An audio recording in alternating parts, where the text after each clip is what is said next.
দেখব ক্লাস 8-এর physical science second unit test suggestion. Most important SAQ question. এই কোশ্চেনগুলো যদি তোমরা না দেখে যাও তাহলে তোমাদের পরীক্ষা দিতে কিন্তু অসুবিধা হবে। তো অবশ্যই এই কোশ্চেনগুলো পুরো প্র্যাকটিস করে যাবে। এই কোশ্চেনের বাইরে থেকে একটাও তোমাদের কোশ্চেন আসবে না। তো প্রথম এসিকিউ কোশ্চেন, বজ্রপাতের সময় নিরাপদ স্থানগুলি কি কি?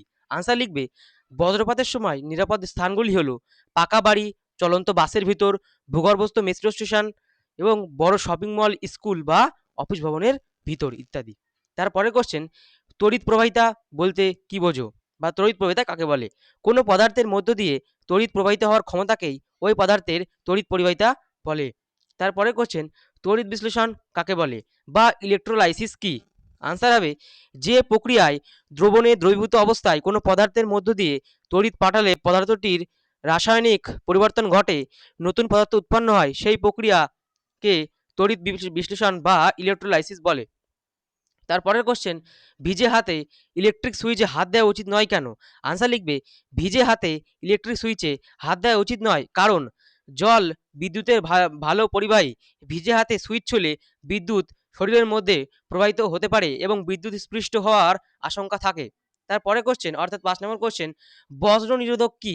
এর দুটি বৈশিষ্ট্য লেখো। এই কোশ্চেনটা কিন্তু খুবই ইম্পর্টেন্ট, এটা তোমরা অবশ্যই প্র্যাকটিস করে যাবে। আনসার লিখবে, বজ্র নিরোধক হলো একটি ধাতব দণ্ড যা বাড়ি বা উঁচু ভবনের উপর বসানো থাকে এবং বজ্রপাতের বিদ্যুৎ নিরাপদে মাটিতে পৌঁছে দেয়। এর দুটি বৈশিষ্ট্য হলো, এটি সাধারণত তামা বা লোহা ধাতু দিয়ে তৈরি হয় এবং এটি বজ্রপাতের বিদ্যুৎ মাটিতে প্রবাহিত করে ভবনকে রক্ষা করে। তারপরে কোশ্চেন, সংক্রামক রোগ প্রতিরোধের দুটি উপায় লেখো। এই কোশ্চেনে কিন্তু পরীক্ষায় খুব থাকে। এক হচ্ছে পরিচ্ছন্ন থাকা, 2 বিশুদ্ধ জল ও খাদ্য গ্রহণ করা। তারপরে কোশ্চেন, বজ্রপাত বলতে কি বোঝো? আনসার লিখবে, বায়ুমণ্ডলে মেঘ ও মাটির মধ্যে বা দুই মেঘের মধ্যে তড়িৎস্রাব হওয়াকে বজ্রপাত বলা হয়। তারপরে কোশ্চেন, ভূমিকম্প কি? আনসার লিখবে, ভূপৃষ্ঠের নিচে হঠাৎ কম্পনের ফলে পৃথিবী কেঁপে ওঠাকে ভূমিকম্প বলে। ভূত্বকের ভিতরে শক্তি নির্গত হওয়ার কারণে এটি ঘটে। ভূমিকম্পে ঘরবাড়ি ও মানুষের ক্ষতি হতে পারে। তারপরে কোশ্চেন, ভূমিকম্পের কেন্দ্র কাকে বলে? আনসার লিখবে, ভূমিকম্প যে স্থানে ভূগর্ভে উৎপন্ন হয় তাকে ভূমিকম্পের কেন্দ্র বলে। ওই স্থান থেকেই কম্পন চারিদিকে ছড়িয়ে পড়ে, একে ফোকাসও বলা হয়। তারপরে কোশ্চেন, সুনামি কিভাবে সৃষ্টি হয়? এই কোশ্চেনটা কিন্তু পরীক্ষা থাকে। আনসার লিখবে, সমুদ্রের তলদেশে ভূমিকম্প, আগ্নেয়গিরির অগ্নুৎপাত বা ভূমিধস হলে সুনামি সৃষ্টি হয়। এর ফলে সমুদ্রে বিশাল ঢেউ তৈরি হয়ে উপকূলে আঘাত করে, এতে প্রচুর ক্ষয়ক্ষতি হয়। তারপরে কোশ্চেন, বন্যার দুটি কারণ লেখো। এই কোশ্চেনটা ইম্পর্টেন্ট। 1 নম্বর অতিরিক্ত বৃষ্টিপাত, 2 নম্বর নদীর বাঁধ ভেঙে যাওয়া বা নদীতে জল বেড়ে যাওয়া। এই কারণে চারিদিকে জল জমে বন্যা হয়। তারপরে কোশ্চেন, খরা কাকে বলে? দীর্ঘদিন বৃষ্টিপাত না হলে জলাভাব দেখা দেয়, একে খরা বলে। খরার ফলে চাষাবাদ ও মানুষের স্বাভাবিক জীবন ব্যাহত হয়। তারপরে কোশ্চেন, প্রাকৃতিক দুর্যোগ বলতে কি বোঝো? এই কোশ্চেনটা কিন্তু খুব ইম্পর্টেন্ট, এটা আসার চান্স আছে। প্রকৃতির কারণে সৃষ্ট ভয়াবহ ঘটনা যা মানুষের জীবন ও সম্পদের ক্ষতি করে তাকে প্রাকৃতিক দুর্যোগ বলে, যেমন বন্যা, ভূমিকম্প, ঘূর্ণিঝড়। তারপরে কোশ্চেন, প্রাথমিক চিকিৎসা বলতে কি বোঝো? এই কোশ্চেনটা কিন্তু খুব ইম্পর্টেন্ট।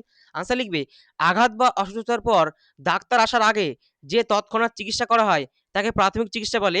এটি রোগীর অবস্থা খারাপ হওয়া থেকে রক্ষা করে। তারপরে কোশ্চেন, শিশির জমার শর্তগুলি লেখো।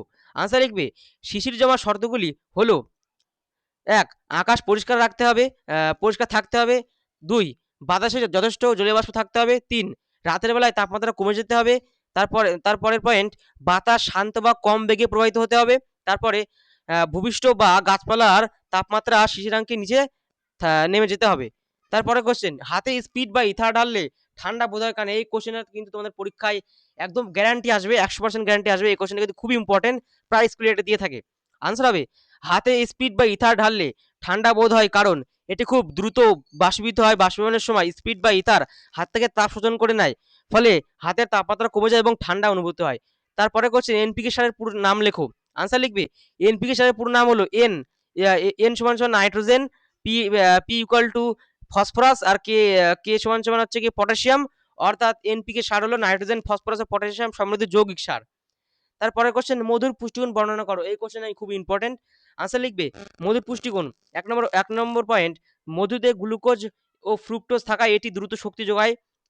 2 নম্বর, এতে বিভিন্ন ভিটামিন ও খনিজ পদার্থ থাকে যা শরীরের পুষ্টি বৃদ্ধি করে। 3 মধুরোগ প্রতিরোধ ক্ষমতা বাড়াতে সাহায্য করে। 4 এটি হজমে সহায়তা করে এবং শরীরকে সতেজ রাখে। তারপর সর্দি কাশি ও গলা ব্যথা কমাতেও মধু খুব উপকারী। আশা করি এই এসিকিউ কোশ্চেনগুলো তোমরা পড়ে গেলে পরীক্ষা দিতে কোনো অসুবিধা হবে না। তো best of luck. Thanks for watching.